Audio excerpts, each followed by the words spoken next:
hear it, you could see it. Heavy rain, hail, and thunder in Carmichael today. This video from Doug Sinclair showing the conditions as a thunderstorm moved through the area. Let's show you Fair Oaks. The water in the gutters flowing strong enough to push garbage cans. Watch this. All right, there's garbage can number one.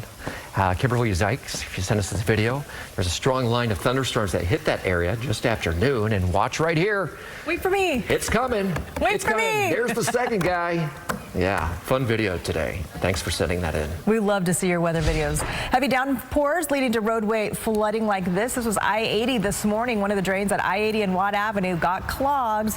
That caused water to pool on the freeway. Caltrans worker waded in waist-deep water to find the drain and unclog it. All right, less than an hour ago, a cell moved through downtown Sacramento. We could hear it on the roof of the station. It pelted the city with hail, and yeah, you can see it right here coming down. We have live team coverage on the weather. Cecil Hannibal has the Valley rain covered. Anahita Jafari is in the Sierra, but we begin with KCRA 3 meteorologist Heather Waldman. Hi, Heather. It's been quite an afternoon. These showers and thunderstorms really started going late this morning, right as we expected. And now as we're in what we typically call the most unstable part of the day, the warmest part of the day. I know it's not warm outside right now, but we've got the most energy in the atmosphere. So we're seeing these thunderstorms just continue to bubble up. Still tracking this thunderstorm here in northern Glenn County. Severe thunderstorm warning was extended until 4:45 this afternoon.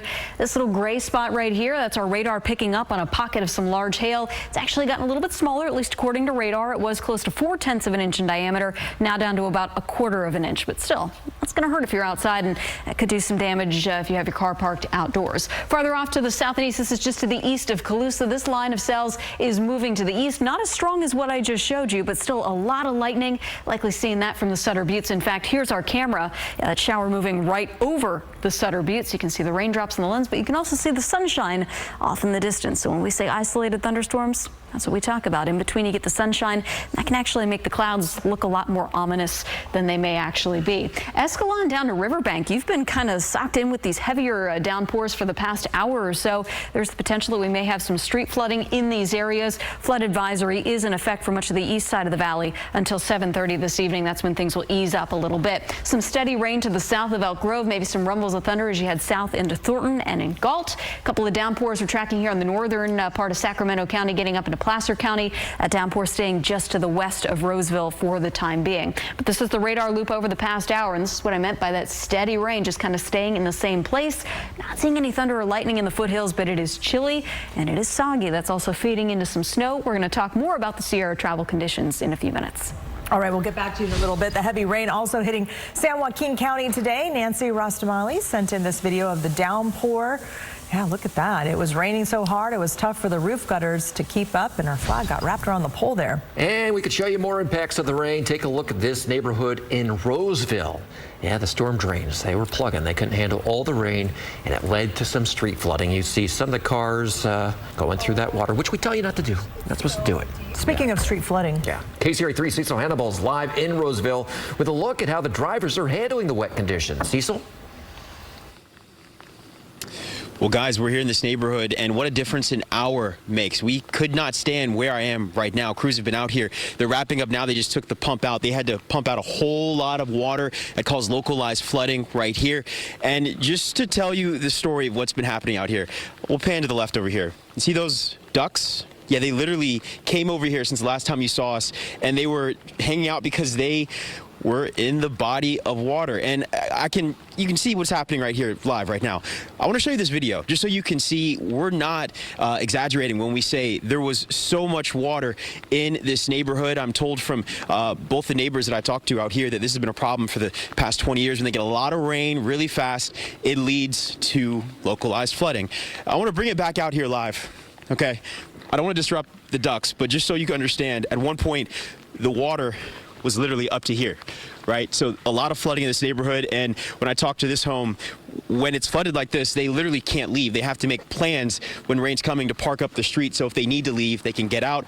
But yeah, not a lot of rain has been falling since we've been out here the past hour, hour and a half, which is good news for crews as they've been trying to pump out all of this water. They're wrapping things up, but yeah, definitely a nuisance for folks in this neighborhood. The ducks love the water, but the people who want to be able to leave their house, not so much.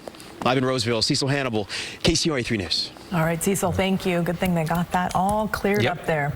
They got a handle on it. In the Sierra, the snow, it has been coming down just about all day. We want to show you a look at the Palisades Village. Yeah, there you go. We got some flurries coming down right now. Wet snow. It was falling at the base. The upper mountains, they picked up more snow. That's good for the skiers. That should help the resort stay open through the month. Let's get back to Heather for more on the snow. Yeah, we've been watching the snow level drop throughout the day, too. We actually had flakes as low as Blue Canyon within the past 30 minutes. Nothing that's actually accumulating on the freeway yet. In fact, this is 80 at Soda Springs. Cars are getting through no problem, but the radar is showing that, yeah, we've got snow falling all the way down to 5,000 feet. Look at the temperatures for tonight. This is over Donner Summit. We will eventually drop into the 20s. So as that snow keeps falling, it's going to start to pile up on the pavement. Expect the chain controls this evening, overnight tonight, and then even into the first few hours of the day tomorrow. But for now, our traffic sensors, everything in the green on 80 and 50. We have had chain controls a little bit more persistently along Highway 88. So if you're going over the Spur or Carson Summit, you will need those. But the snow level down to about Drum Forebay, just past Blue Canyon at this point. Khyber's likely seeing some wet snowflakes, but no chain controls as of yet. That snow level is going to stay around 5,000 feet through the rest of tonight and into tomorrow morning. And the snow is going to pick up in intensity a little bit overnight tonight as well, as the thunderstorms that we're seeing in the valley do move up into the hills. So as Curtis said, yeah, this will be a nice benefit to the ski resorts that are still open. And of course, just a nice benefit to get a little bit of this late season snow overall. Back to you. All right, thank you so much. And we can see which direction the snow is blowing. KCRA 3's Anahita Jafari live in the Sierra. One half of your hood is covered in snow.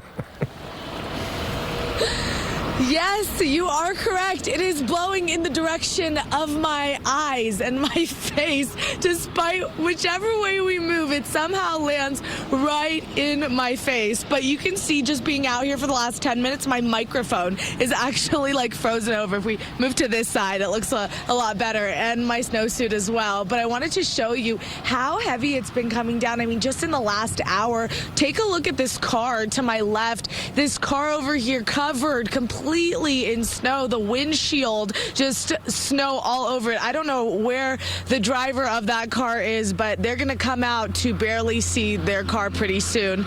And so drivers today that we spoke with say they are happy that chains are not needed right now, as they were lifted in both directions earlier this afternoon. Cars have been making their way smoothly up and down the interstate, with only large commercial trucks pulling over to get chains on their tires. And we've seen some snow plows driving around the area, but so far we haven't seen any that are actively plowing. I'm sure they're somewhere, because like I said, within the last hour, it has really been coming down now. We did speak with one family, though, visiting all the way from Australia. They pulled over to play in the snow. Take a look.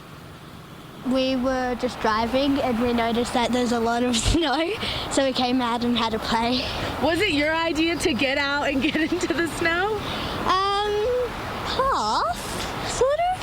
Sort of. A mixture of everyone in the car?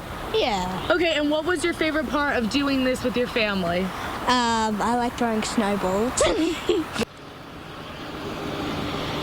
You know, I asked that little girl if she was cold. She did say yes, but then continued to be out in the snow for another maybe 20 minutes. So they really are troopers. And I heard Cecil say earlier that he forgot his rain boots. I forgot my gloves. I mean, you can see I have some coverage right here, but it is pretty cold out here. So if you are coming up into this area, into King Vale, just make sure you are prepared. Live in King Vale, I'm Anahita Jafari, KCRA 3 News. All right, now we just need to spin you around so you can get an equal amount of snow on the other half of you, Anahita. Thank you.